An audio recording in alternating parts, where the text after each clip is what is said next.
तर मग पणजोबांनी चालू केलं, त्यांनी नळ बाजारला पहिलं चालू केलं, त्याच्यानंतर मग ते लालबाग मार्केटला आलं. लालबाग मार्केटमध्ये तेव्हा हे नुकतंच मार्केट चालू झालं, कारण आता तर मी मोठं बघतोय आता ते तेव्हाच मार्केट चालू झालं, कारण तेव्हाच ती बिल्डिंग आणि चाळत होती मित्राबाई, ती अजूनही आहे. त्याच्या पुढे कमर्शियल आहेत, समोर आमच्या समोर पण दुकानं आहेत कमर्शियल.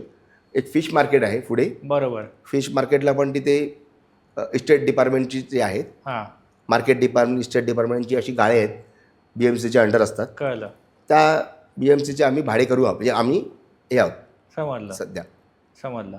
मग पणजोबांनंतर हा बिझनेस कसा पुढे वाढत गेला, कोणी सांभाळलं आणि कसं काय मग पुढे? पणजोबांनंतर आजोबा, म्हणजे माझे आजोबा, त्यांचं नाव जनार्दन पांडुरंग मालवणकर आजोबांचं नाव.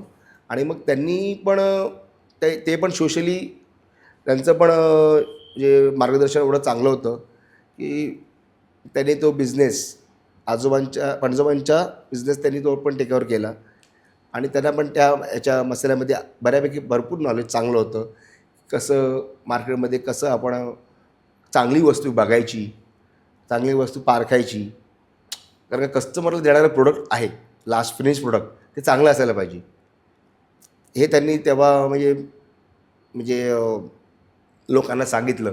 इवन काही व्यापाऱ्यांना आमच्या आजोबांनी शिकवलं की माल कसा बघायचा, म्हणजे प्रोडक्ट कसं घ्यायचं. मोठमोठे आज मोठे झालेत आमच्या, म्हणजे वडिलांनी पणजोबांनी त्यांना चांगलं मार्गदर्शन केलेलं आहे लालबाग मार्केटमध्ये.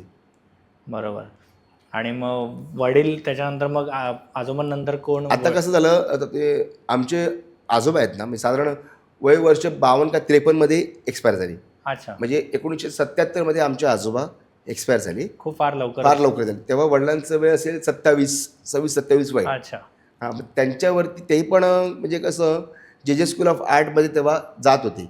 अच्छा. हां, म्हणजे त्यांची आवड कशी होती, ॲक्टिंग आवड होती वडिलांची, लेखन करायचे, कविता लिहायचे, म्हणजे ह्या सगळ्या गोष्टी त्यांना म्हणजे ते करायचे. तर त्याच्याबरोबर त्यांचं हुबेहूब पेंटिंग करणं, म्हणजे JJ स्कूल ऑफ आर्टमध्ये गेल्यानंतर तिकडे आपल्याला कसं मूर्तिकार आणि ह्या सगळ्या गोष्टी त्यांना होत म्हणजे त्यांचं नॅचरली ते करत होते.